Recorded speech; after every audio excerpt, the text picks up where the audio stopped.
Are you looking to become a better real estate investor? Then hang on, because you're about to experience another episode of the world's most popular real estate podcast, the BiggerPockets Podcast. But before we get to this week's show, I wanted to invite you to become part of our community, BiggerPockets.com, the real estate investing social network. The membership is free, and you'll instantly gain access to networking opportunities, educational content, investor tools, and more. Sign up now and get a free copy of our book, The Ultimate Beginner's Guide to Real Estate Investing, read by hundreds of thousands of budding entrepreneurs. Just click this link right here or just head to BiggerPockets.com. With that, let's get to the show.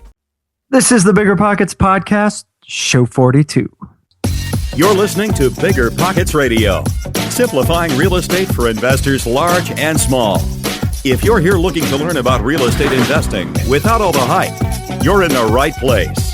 Stay tuned and be sure to join the millions of others who have benefited from BiggerPockets.com, your home for real estate investing online. What's going on, everybody? This is Josh Dorkin, host of the BiggerPockets Podcast, here with my jolly old partner in crime, Brandon Turner. Hey, Brandon. You make me sound like Santa Claus on a rampage. Do you remember that old Weird Al song? It was The Night Santa Went Crazy. I don't, but I remember The night Santa went crazy. Anyway, yeah, I made a music video in high school to it. It was awesome. Is it on YouTube? No, but I should put it on there. I do have the VHS. Oh, you have to. I gotta find a way to do that. There are lots of people who would click on your video. It was pretty great. I'll have and to then look point for that. Fingers at you and laugh. Yeah, it would go viral. That's how good it was. Nice. So things are good? Things are great. Yeah, that's awesome, man. That's awesome. Well, we've got a cool show ahead today. Pretty excited about it. Yes, me too. When we recorded it a couple days ago, and I learned like 1,000 things in this episode. So I'm excited for everyone else to get to learn those too. Absolutely. Before we do, this is show 42 on the BiggerPockets Podcast. You can check out our show notes at biggerpockets.com/show 42. And let's just dive in. Today we're going to have as a guest a nice guy named Mike Nelson. Mike lives and wholesales houses in the Richmond, Virginia area. He's the co-founder of Smith & Nelson Properties, LLC, a company that manages real estate in D.C., Maryland, and the Virginia tri-state area. It's interesting. New York, New Jersey, Connecticut was the tri-state area when I grew up. I guess there's all sorts of tri-state areas around the country. I didn't even think about that. Washington, Oregon, Idaho, the tri-state. Oh, really? No, I don't think so. Oh, okay. Well, anyway, yeah. So Mike blogs at his site wholesalinghouses101.com, and he's an active poster on the BiggerPockets forum. Today, this show, guys, it's really chock full of some great tips for getting started and finding success as a wholesaler.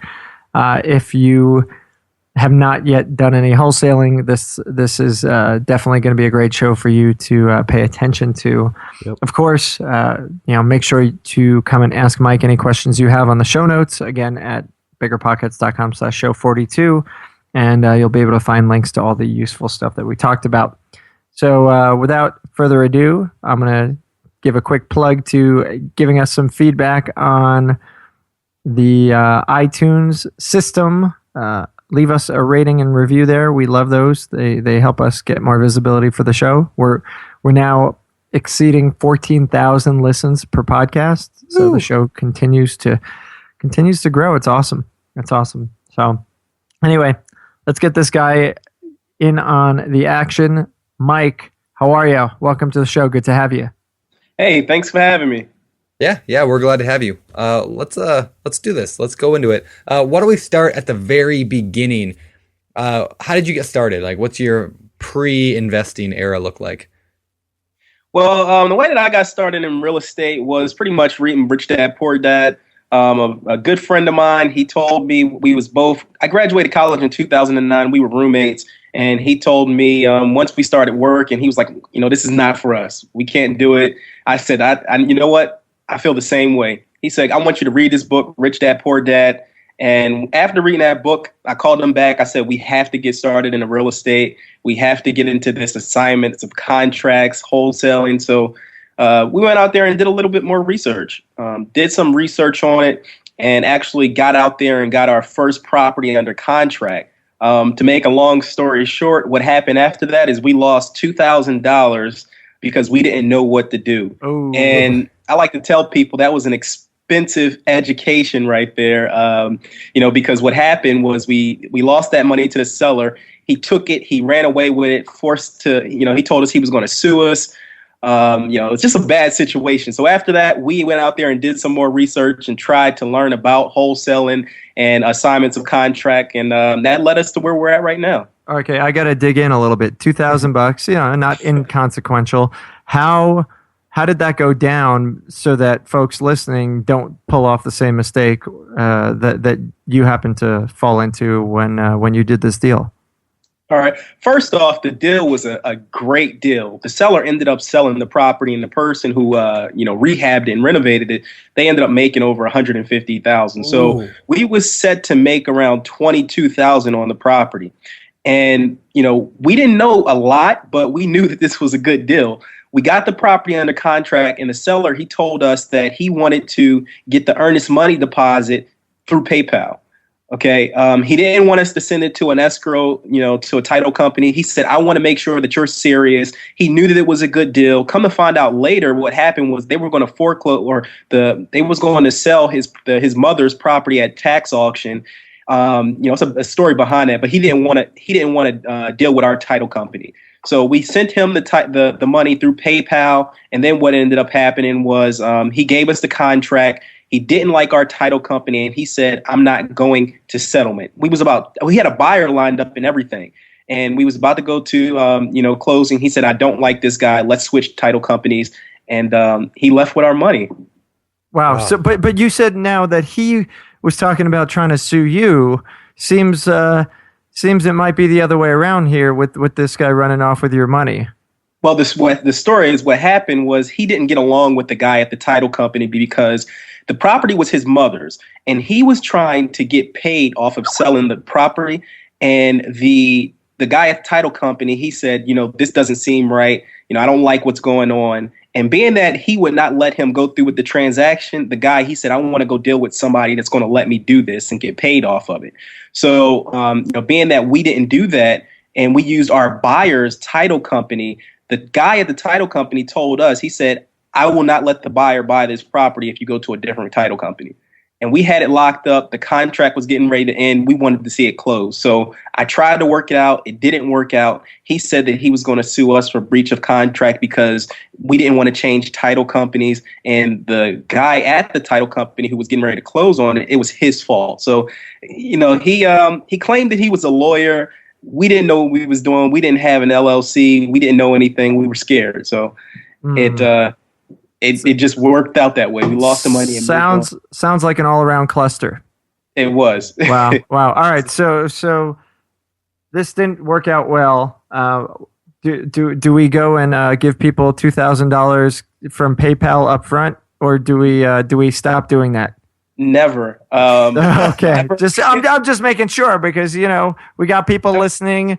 When do we pay our people? We pay them you pay them in escrow. There you go. You put the money in escrow with a title company or a closing attorney. Never pay them through PayPal. Oh my goodness. Well, that definitely was a mistake. But you know what? It's you live and learn, and that's hopefully nobody listening ever tries to pull this off and do that, because we all make some kind of mistake, and hopefully that was the one for your career.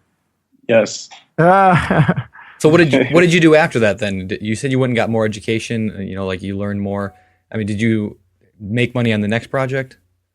Basically hanging out on BiggerPockets. BiggerPockets was a big part of me. And I tell you about my partner who told me to read the book Rich Dad Poor Dad. We ended up starting an LLC and going out there and flipping properties together. But reading up on BiggerPockets has taught me a lot. And the way I actually got into it and got my first deal was that my grandmother was trying to sell her property in Philadelphia. And when she was trying to sell her property, what I did was I went out there and tried to find the cash buyers in the area. So I sent them postcards. After I sent them postcards, I lucked up by finding another wholesaler by a mistake. So I'm in Virginia. My grandmother's property was in Philadelphia, and I tried to sell her property. So I went out there, found cash buyers. a gentleman, he owned a rental property. I sent him the postcard. Well, he wasn't interested in selling, but he knew that his grandson was a wholesaler. He knew what he did, so he sent him my postcard. And at the time, I got a phone call. He left a voicemail message, and he told me, he said, hey, I'm an investor. I'm wholesaling. I do about 50 deals a year. I would like to, do business with you. It seems like, you're doing your thing, and you're all the way in Virginia, and you're sending out these postcards. Little did he know I haven't even had my first deal yet. But me and him partnered up, and on that same mailing, I ended up getting a call from a gentleman who just recently bought a property. He said, I'm looking for properties in the area. If you have any, come my way. So what I did was I partnered up with the gentleman, the other wholesaler, and I sent off postcards to properties around that area. And that's how it all got started. That's how I ended up getting my first deal, was nice. Partnering up with that gentleman and just sending off postcards. Now, did you ever end up getting somebody to buy your grandma's house or? Yeah, we ended up selling that. Okay. We made a little profit on it. We found a buyer. The gentleman who I found through that postcard, who was a wholesaler, he actually found a buyer for that property. Oh, that's great. That's great. And hopefully she didn't sell it at too much of a discount to shark-infested investors. No, she was happy. She got out. She was happy. Yeah, that's great. That's awesome. So how did that partnership? Is that the same partner you have right now, or is that a different guy and the partner you worked with? No, this is a different gentleman. Me and him, we're still on good terms. He actually he exploded after me and him started working together, and he actually went a different direction, but still in real estate.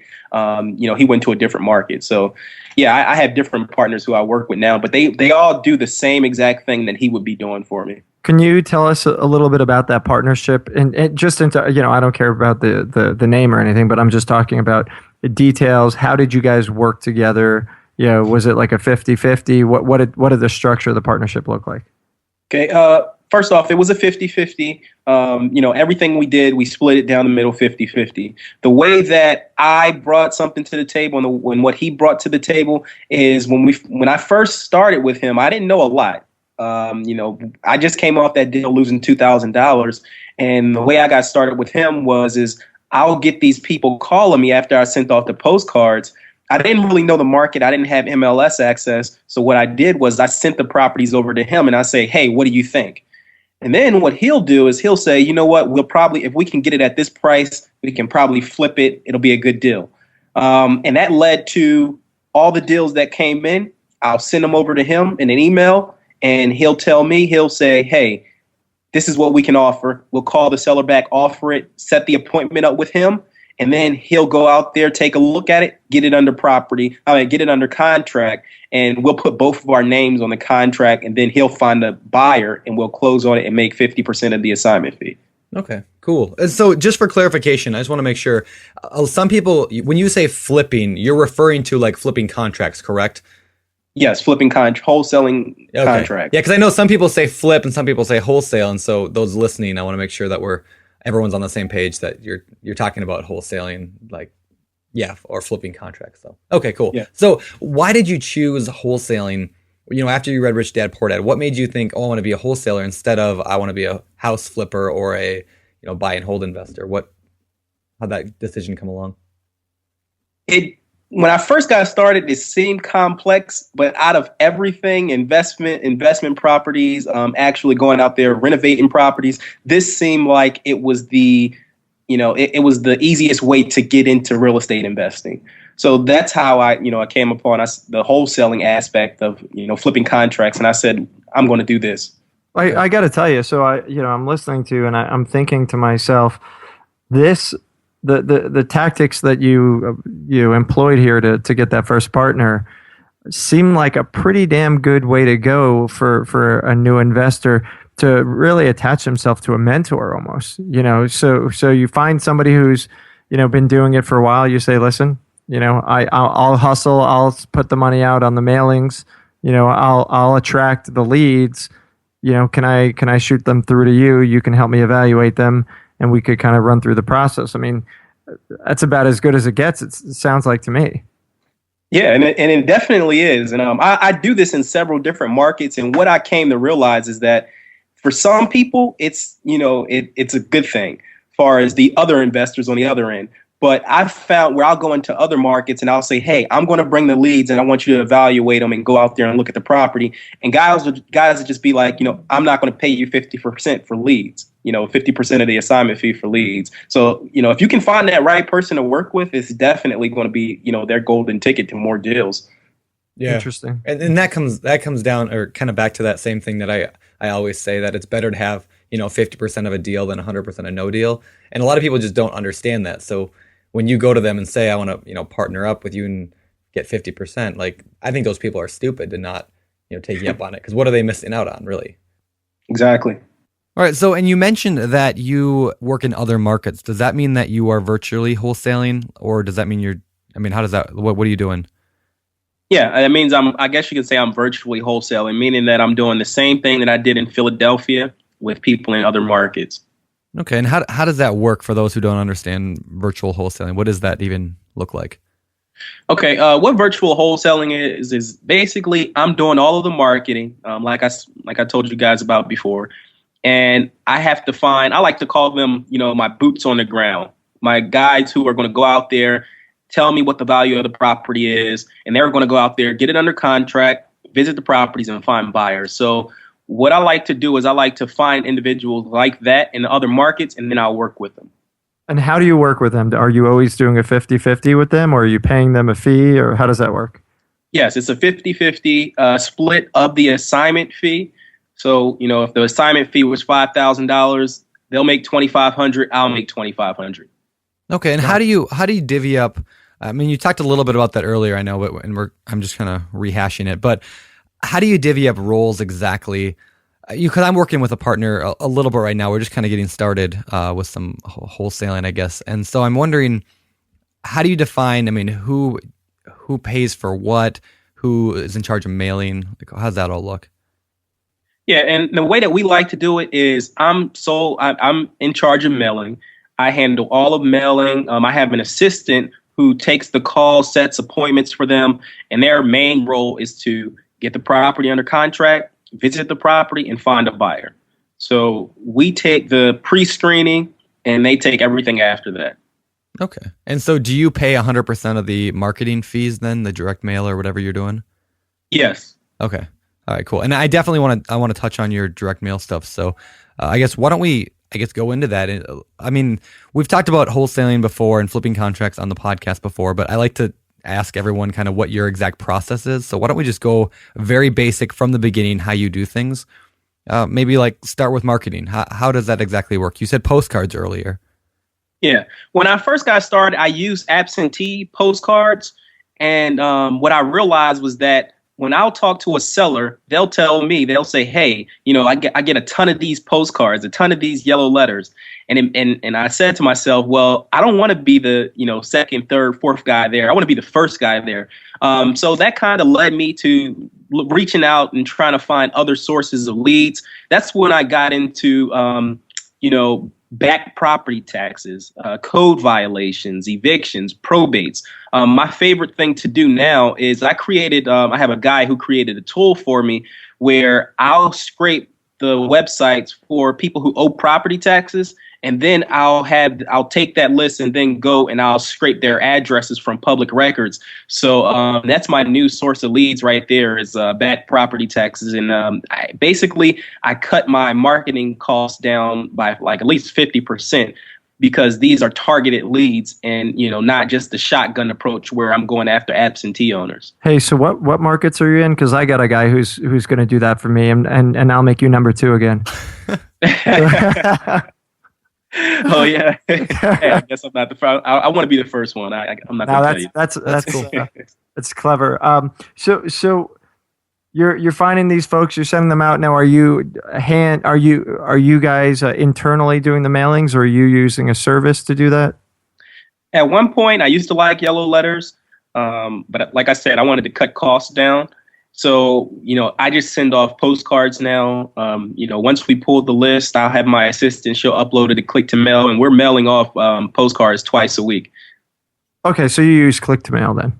Yes. Okay, got it. All right, so you're sending these guys twice a week. Are you, when we talk about marketing, we've had a couple of discussions about this.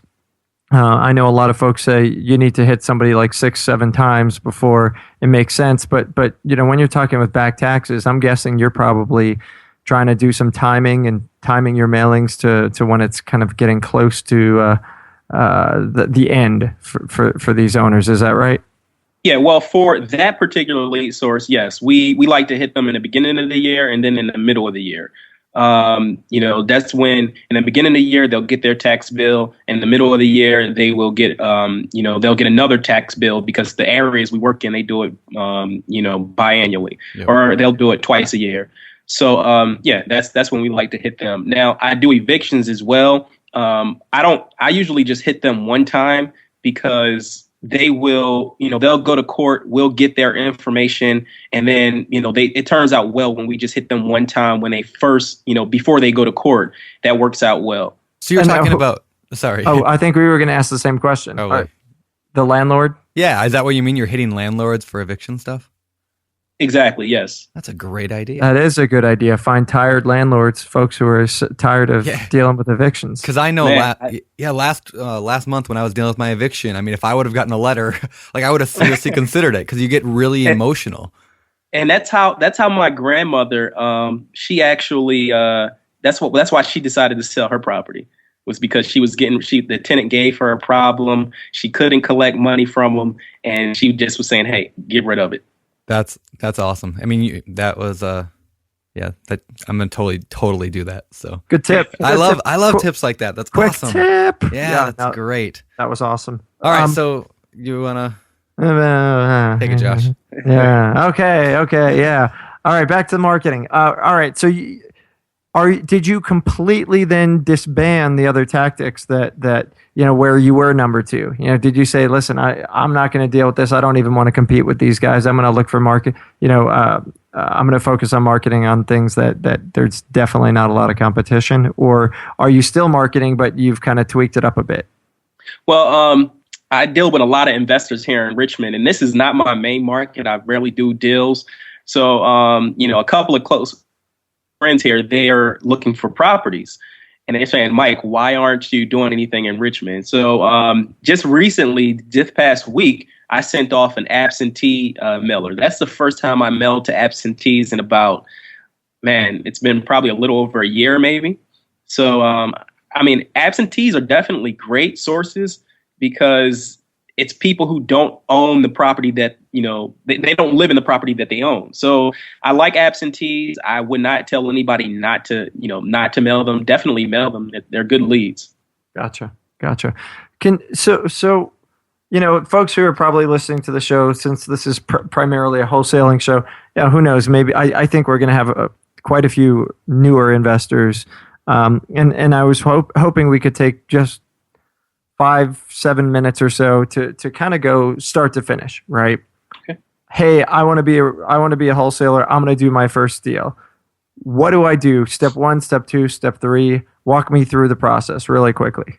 All right. So beginning wholesalers, if they're saying, this sounds interesting, this is something that I want to do, what I recommend them do is to go out there and get in their car, drive around their neighborhoods, and look for properties where the grass is tall, it looks like it may be vacant, no one lives there. That's a good place to start. And what you want to do after that is you want to contact these people. And the way that you can contact them is you can go into the county website, and it'll tell you the address of the property and the mailing address of where they send the tax information. Now, if that address where they send the tax information is different from the property address, that's usually a good sign, meaning that they don't live in that property. Okay. If the address is the same, that doesn't necessarily mean, walk away from it. You may still be able to get that property, lock that property up. But what you want to do next is, what I like to do is I like to look in Yellow Pages, or I have a service that I use called Accurate, which is, what private investigators use. I use that to find a phone number of the person that lives in that property or that is associated with that property. Okay. And after you do that, ask them if they're interested in selling their property. If they are interested in selling, what you're going to then do. Well, can I stop you really quick? So you said it was called Accurate. Accurate. Yes, Accurate by LexisNexis. Oh, okay. Got it. Yeah, it's a service that lets you do, find public and private information on individuals. Gotcha. Okay. So, and we could hopefully link to that in the show notes at biggerpockets.com/show42. And so I want to know about contacting these folks. You get the phone number and you say, all right, I'm going to call this guy. Well, what exactly, you said you just tell them that, you find out if they're interested in selling the house, but is that it? I mean, I'm sure there's more to the picture than just that, right? Yeah, and most of the times when you find these type of properties, you're not going to be able to contact the individual at first. It's going to be hard. So what I do is I like to snoop around. I'll get the neighbor's phone number, the person across the street. I'll get a relative's phone number. And the way that you can get the relative's information is because the service I use, Accurate, it gives you that information on these people. And I'll just simply call them up. I'll say, hey, can you help me? I'm looking for the person that owns this home. Most of the time, probably 80%, 80% of the time, I'll be able to get a phone number out of these individuals. And then once I get the actual homeowner or the decision maker on the phone, then I will, talk to them. I'll say, hey, I was driving around the neighborhood, came across this property. Doesn't look like anybody lives there. What's your plans with the property? Are you planning on living there? Is it vacant? You thinking about selling it? After that, I get a feel for what they're doing with it. And I'll say, hey, listen, I'm a cash buyer. I would be interested in purchasing your property. If you're interested in selling, I'd like to come out there and take a look at the property. At that point, they may say, hey, yes, I'm interested in doing that. You can come and take a look at the property. From there, I'll say, hey, well, what I want to do is I will get a estimate as to what we may be able to pay for the property so that we don't waste your time.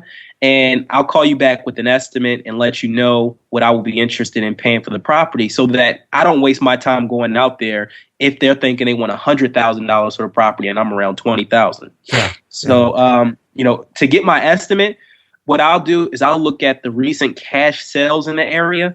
I don't like to do the ARV minus repairs, all of that.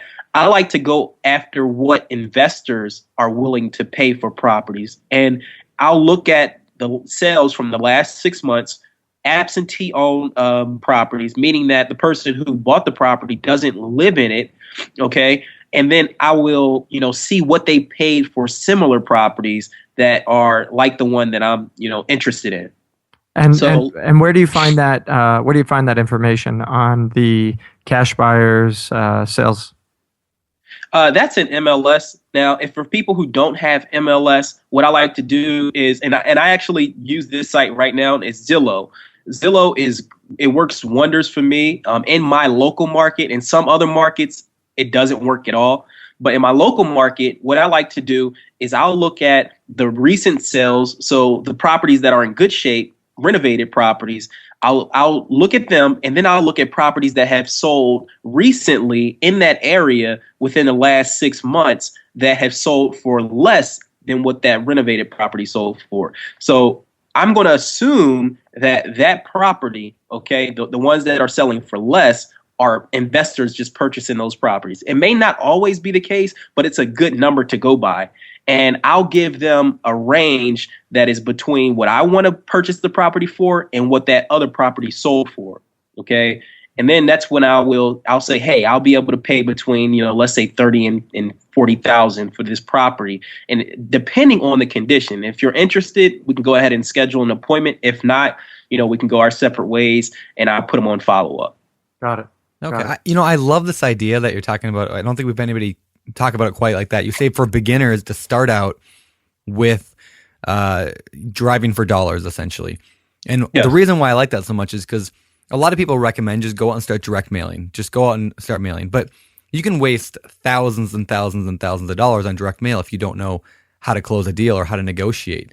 And so, by doing it on a small scale and perfecting your skills, once you've got that down, then you can translate that and scale it upward. Definitely. I love that.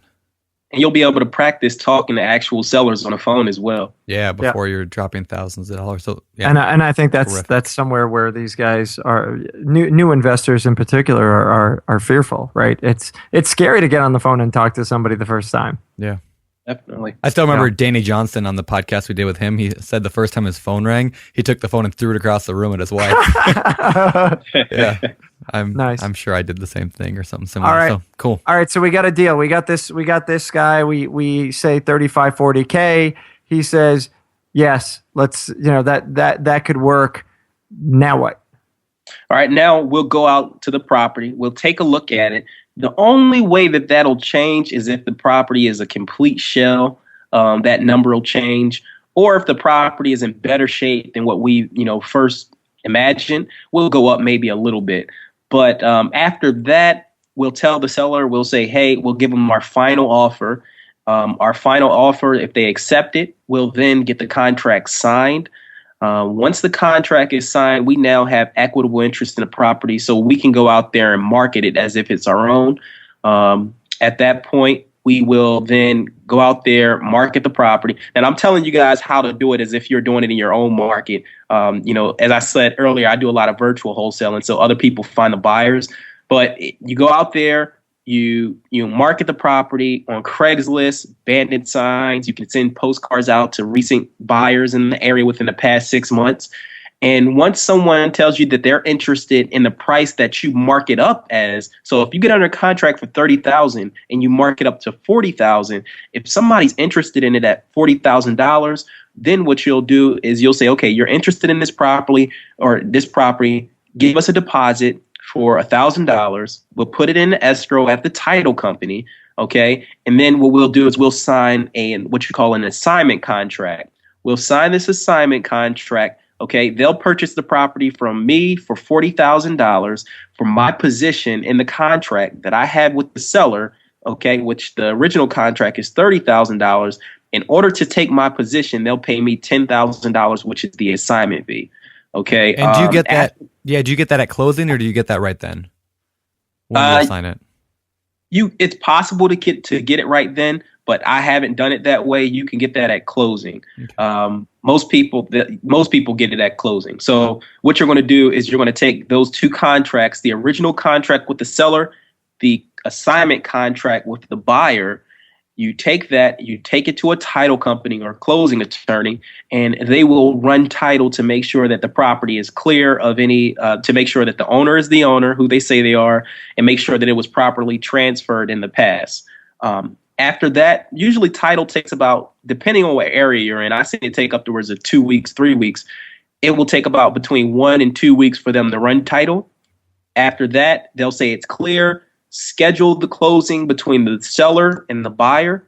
And then what'll happen is the seller will come in there, sign the paperwork. They'll get their check. Buyer will come in. They will sign their paperwork. They'll wire the funds in. They'll get the property. And then the title company, they'll call you up within, maybe a day or a couple hours and say your check is ready, and you get paid. Cool. All right. Well, and just a reminder for everyone out there, if that was confusing to people, if it's your first time hearing this whole concept, definitely hit the rewind button and listen again, because that was brilliant right there. I mean, that was wholesaling in a nutshell. That was great. So I've got a couple questions that come up. You're talking with that initial seller. Are you telling them that you're not the end buyer? What I usually tell them is that either myself or a partner will purchase this property, and that doesn't make it seem as if you're actually trying to get over on them. You're not telling the truth. So I'll say myself or a partner.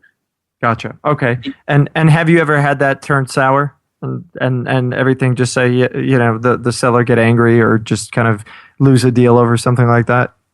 No, I've never had an issue with that. Okay. All right. Yeah, money's money to them, huh? Yeah. And what about a situation where you don't find the buyer in time? So that I think that's the biggest fear from new wholesalers, other than obviously getting on the phone with people, which I said earlier was the biggest fear.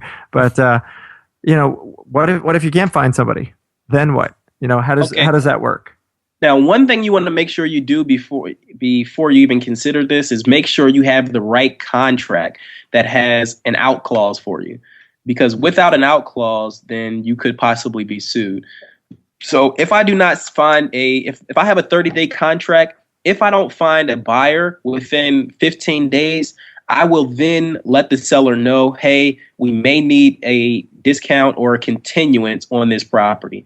Okay. If I feel as though there's not a lot of buyers biting on it, then within at least 5 to 10 days before it's actually supposed to close, or before the contract ends, I'll send them a letter stating that, hey, we can't purchase this property due to whatever clause you have in the contract, due to my partner not approving, or due to not being able to receive financing for this property or whatnot. Gotcha. And obviously, presumably, you get your lawyer to draft up a good contract for you. Yes. Yeah. Or get them to review a contract that you have. Yeah, that would be cheaper, I suppose. There you go. Do you have a minimum wholesale fee, like that you will do a deal for? Actually, well, if it's locally here, I want to at least make $5,000. And some other markets, some deals it'll be $2,000, some deals it'll be $10,000. So I would say no, I don't have a minimum, but I would say make sure you make at least $5,000 on a deal. There may be some deals where you'll come across where you just want to help out that seller, and you may get by making about $2,500, $2,000. And I'll say, hey, do those. It's like you said earlier, it's better to make some money than no money. Yep. And what's the most you've ever made on a wholesale? The most I've made was $56,000. So you made $56,000, and there was still room in there for the buyer to rehab and make his profit too. Yes. Wow. Can you tell us about that deal? It was a virtual wholesale deal. It was in a market. It was a commercial property. I had no idea what I was doing. It was actually more than that made. Another investor, a wholesaler, he put the deal together. He made the numbers work out. He found a buyer for it. Took about 4 months, but we made it work. Wow. And where did you find the commercial property? It was actually, I sent it off to my eviction, the list that I pull for evictions. There's no telling if it's I don't usually know if it's a residential property or a commercial property. So he was processing an eviction, and he called us. He said, okay, I have this 34 unit. I want to get rid of it. And I told my guy, he said, I know somebody that can help us out with it. Let's go ahead and see if we can make it happen. That's nice. Really, really cool. I'm totally doing that now. All right. So that's cool. So how did Mike, you're going to have Brandon calling you. I know, I'm going to be calling you as hey, as Mike, I go. Yeah. I want to talk to these eviction guys. Now what? No, so how did you find a guy to buy that property in that area? Like, obviously you had to find somebody, a cash buyer that could close on a 34 unit. The way, like I told you, I didn't know anything about commercial properties. My partner on the ground, he got with someone in the area that knew commercial properties, and he worked it through them. That's cool. And that's just another benefit of partnerships is exactly where you're you lacking have somebody else with more expertise than you. Yeah. And you had mentioned Craigslist earlier. What other and the signs and things like that. Are there any other great tactics for finding your buyers, or you really find the bulk of your buyers? Well, you're not doing even that work, right? It's usually your partner. Yes, it's usually my partner. But actually, I'm getting ready to go to an auction here now in Richmond, and and the reason why I'm going is because I want to see, I want to meet guys, network, and see, because if you go to an auction, those are cash buyers. Those are people buying properties, interested in properties. Talk to them, hand out your cards, and see what they're looking to buy. Yeah, I think great idea. Travis Daggett, I think, said that in his podcast too, and I love that tip. So yeah, that's fantastic. Yeah, What cool. What about your tips for building rapport with sellers? Because obviously you're hitting people up who are at a challenging point in their lives. What do you do besides being a nice guy? Pretty much ask them, how can you help them? Try to solve their problem. Try to find out what's really getting to them. Like a friend of mine, what he said was he tells them, he told me, sellers have a headache. They have this headache. It's a throbbing headache, and you want to be their Advil. You want to be their medicine. You want to, fix their headache. So that's all you have to do, really, to build up that good rapport with them. That's nice. cool. Hopefully, we can get Bayer to sponsor the BiggerPockets podcast. BiggerPockets, the world of headache solvers. Yes, there you go. So I have a question for you. Then we talked earlier about your best deal you've ever done. Do you have any terrible mistakes or really bad deals other than that first one? Like, have you had any major problems since then? I thought I was grinding it in, Brandon. You're going to make him feel bad. I mean, like, because you made a really big mistake back then. By the way, I feel kind of bad because I felt like I was digging in on you earlier, but my goal was to not dig on you, but to, make others understand what's happening. My biggest mistake was a property here in my local market. I got greedy and I got the property at a super deep discount. I believe it was around $13,000. Okay. And I had a buyer. I took him. He's a good friend of mine. He went over to the property with me, and he looked at it and he said, "Okay, I'll pay you." I think it was maybe $16,000 for the property, or I know it was less than $5,000 because I went back. What I did, my mistake was I went back to the seller and I said, "Hey, can we, take off maybe $1,000 or $2,000 because I wanted to make it $5,000 even." So she said, "No, I'm not coming down on the price." And what ended up happening was she ended up not answering any of my phone calls after that. Oh. And she went out there and she found somebody to list her property for $46,000 and it sold. Oh, interesting. And that was my biggest mistake. After that, I never renegotiate price anymore. Unless it's unless it's necessary, I need to. If I can't find a buyer, not just out of saying, "Hey, I want to make this amount of money on a property." Now, did you have a contract with her prior to this, or a valid contract? I had a valid contract, and that's another mistake that I didn't do. I did not record the contract, or I tried to record the contract, but I did not get. I did not get it. I can't. I'm going blank right now. Notarized. I didn't get it notarized, so my county would not let me record the contract. Okay. Interesting. So you didn't have a valid contract because it wasn't notarized. Well, it was valid. It just wasn't. You had. It was a valid contract. Yeah. It just wasn't valid to the city. Yeah. So your recourse was limited on it. Yeah. Cool. Wow. Well, let's move on to one kind of last section before we begin to wind things down. And that is something you talk about a little bit on your own site, is using virtual assistants in your business. So can you kind of explain to people what that is? Okay. A virtual assistant, or for short, a VA, is basically someone who works from home, or they're in a different location from you, and they do whatever you want them to do. The way that I use my virtual assistants in my business now is I use them to answer the phones for me. Actually, I use them to return phone calls for me. So they'll talk to sellers. They will build up that good rapport with them. They'll take their information down. They will send my leads off to my assistants on the ground, my boots on the ground. They will wait for them to get back to them with how much we can pay for the property. And then what they'll do is they'll call the sellers back, make that offer, and then set appointments up. So that's how I use my virtual assistants. Now, where do you find these guys? They are located in the Philippines. I find them on a website, odesk.com. Gotcha. I go out there, I hire them, bring them on, send them my training, and bring them on board. And what do you pay a Filipina virtual assistant? Well, I started off paying them $3 an hour, and that's actually a good rate for someone in the Philippines. My assistant, they've been doing a great job for me. One of my assistants, she's done a great job for me. I pay her strictly on commission now. Gotcha. Interesting.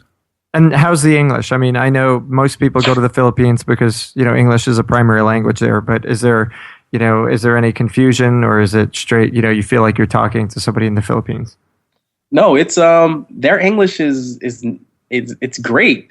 Some people, they think about the big, large companies when you call and you get somebody on the phone and you can't understand them. Right. And I don't know where they hire their folks, but they need to hire them on Odesk because their English is great.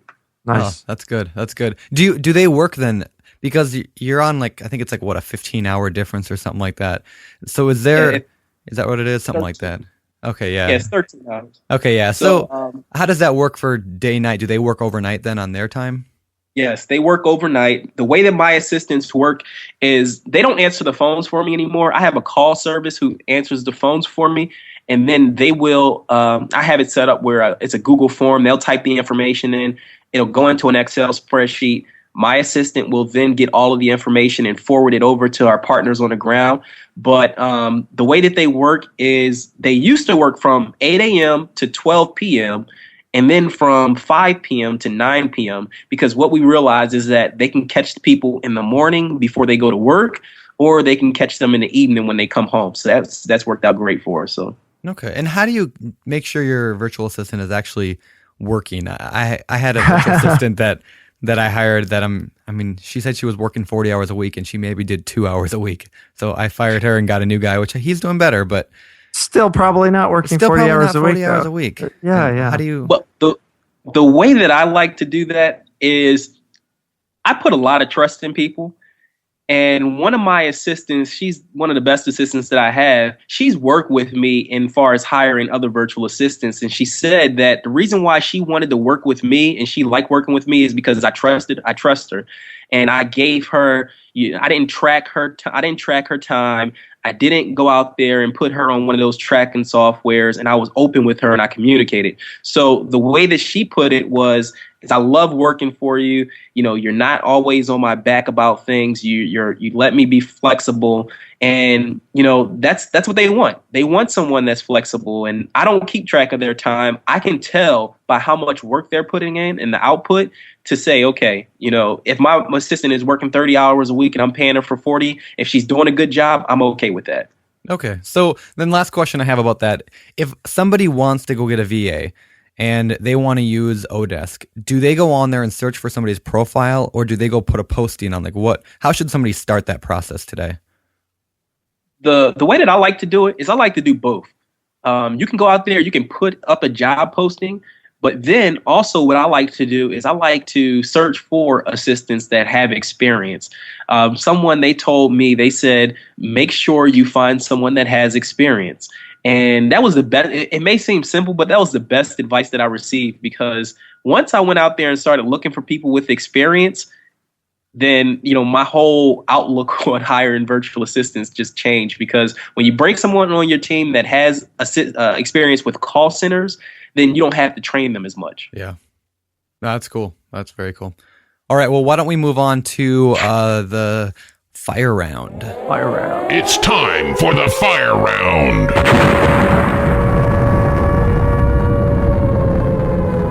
All right. Let's get burned. Yeah. All right. Well, we'll try not to burn you here. All right. Well, I actually had 6 questions for the fire round, but you answered 2 of them already in the process of this. So we only have 4 questions for the fire round. Number 1, these all come from the forums directly. These are questions that people have asked recently, and these all came from the wholesaling forum. So number 1, how do you deal with angry people when they call you? It's a good question. I don't actually talk to them anymore. The way that we used to deal with it is we used to just have them leave voicemail messages, and I'll just save them and listen to them at a later date because they were so funny. So we just don't call them back. Okay, well, that works. Gotcha. Hey, All right. Speaking of that, then real quick, I was going to ask this earlier and I forgot. So when your virtual assistants call those people back, at what point do you personally or your partner actually get on the phone with them? Is that never? I never talk to sellers anymore. The only time that my partners will talk to sellers is when they go out and look at the property. And even then, my partners on the ground, they don't make the offers. My assistants, when they get back and give us the information, they make the offers. Okay, so your assistants are doing some kind of market research to see the price that they can offer. No, they're getting the price that they can offer from my partners on the ground. Okay, I see. Okay, cool. All right, moving on. And so the person who actually physically signs the contract with the seller is who then? That will be my partner on the ground. That would be your partner. Is it who or whom? I don't know. Who? That's one of them. All right, anyway, next question, fire round. All right. And I think we kind of covered this, but how do you frame up wholesaling to the seller? I don't. Yeah. We just tell them that we're purchasing the property. Yep. Okay, yeah, with the partner. And I like that when you said about that either me or my partner will do it. I really like that a lot because it's not being dishonest at all. It makes them feel comfortable. I think it's cool. So, all right, next one. Billboards. Have you used them? Should you use them? No, I have not used them. Should you use them? It depends on your market. You could use them and have great success. I see a lot of "We Buy Houses" signs out there. Some of the big the big wholesaling companies, I guess you can say, I see them have signs up, and if they continue to stay up, I guess they do work. Yeah, there's a billboard in my town that you can rent, and it said, I looked into it, it's $250 a month for me to rent this big billboard. Now, granted, I have to pay for the thing, but I thought $250 a month for, like, I don't know. I mean, my area is really cheap. My area is really cheap. That's really cheap. Yeah, that's really cheap. Brandon's just going to rent it out and put a picture of him with his cats on it. I have thought about that, honestly. I thought there's a big picture of me up there. Says like, hey, have a good day. All right, next one. Josh, you want to finish it up? Oh, boy, that's funny. How important are business cards? Business cards are very important. I realize that when I go out to meet to networking events and I don't have a business card, I'm inconveniencing the other individual by saying, "Hey, can I get your number put into my phone?" And they want to go out there and meet other individuals as well. So business cards are very important. I say you should always have some on you. That's I agree. a great suggestion. I mean, I don't carry them with me because I'm usually not, like, unless I'm going to a networking event. But you're right. If it inconveniences people to have to sit there and program into a cell phone. And Here's a tip. Take like 3 or 4 cards and put them in your wallet, and always have them in your wallet. I mean, that's just the way to do it. And that way, as you start to get low, you go and you refill it. But I think there's no excuse for not having a card at any point in time. I mean, I could see going to an event and running out, but I mean, you're definitely inconveniencing the other person. And I think part of it's saying, you know what, I don't think you're important enough to give your information to, right? I mean, it's like, hey, Yeah. I'm better than, maybe it's like, I'm better than you, and I'll reach out to you if I care to, versus having it be kind of a mutual relationship. Exactly. yeah, wise. All right. So final session of our little podcast here is the famous four. Famous for. All right, and we asked. We've lost the enthusiasm. We've to completely do our lost the enthusiasm. All right, well, no more famous four. All right, what is your favorite real estate book? Has to be Rich Dad, Poor Dad. Yeah, good choice. That was a tough one, Yeah, right? I thought that might be it. All right, and your favorite non-real estate book, and I'm guessing it's 4 Hour Work Week. You know what? That in the E-Myth. Oh man, Both good choices. Yeah, they're great. Yeah. Oh. Hey, Josh, what page number are you on this week? I'm still on 27, Brandon. Good job. I believe I was on 27 on show 40, and perhaps on show 39 as well. Yeah, you might have been. We'll keep bugging you. Yeah. I've been bugging you to read Lean Startup now. I told you to put the 4 Hour Work Week down, 4 Hour Work Week down for a little bit and read Lean Startup instead. But Yeah, we'll see what's good. We'll see what's good. All right, hobbies. What kind of stuff do you do for fun outside of real estate? I love CrossFit. I'm a big CrossFitter. Really? Yeah, I love working out. CrossFit is I love it. Also, I like to. I'm what you call a picker. I like to find stuff at local flea markets and sell it on eBay. Really? cool. Yeah. Yeah, that's one of my guilty pleasures, is that pick and show. I forget what it's called, but it seems like it could be fun, but maybe one day when I retire. Yeah, maybe one day. Yeah, it's a hobby. All right, final question. What do you believe sets apart the investors who succeed from those who do not? Just a firm belief in themselves. You just have to, tell yourself that you can do it, and just be your biggest fan and go out there and make things work. Cool. Yeah, that's Good great. answer. Yeah. Very, very good advice. All right, Mike. Well, listen, I think we certainly covered a lot in a short bit of time here. Where can people find out about you? Well, if you guys would like to find out more about me and learn about the techniques that I use in wholesaling, you can visit my blog, which is wholesalinghouses101.com. Cool. And you do have some really good videos on there, so I do encourage people to check those videos out. Nice. Yeah. And you're also on BiggerPockets, of course. Yes, of course. I'm on BiggerPockets as well. Right Cool. on. And we do Right on. appreciate you. You're always jumping into those wholesaling forum threads, so we do appreciate it. Absolutely. Cool. Appreciate it. Well, listen, this is show 42 of the Bigger Pockets podcast. You can find the show notes at biggerpockets.com/show 42. And Mike, we definitely appreciate having you on the show, and we'll look forward to seeing you around. All right. Thank you, guys. Yep. Thank you, Mike. All right, everybody. That was Mike Nelson. Really cool show. Lots of great stuff for those of you who are interested in the topic of wholesaling. Like me. And and there's tips in there for everybody also. So if you're not a wholesaler, hopefully you got some value.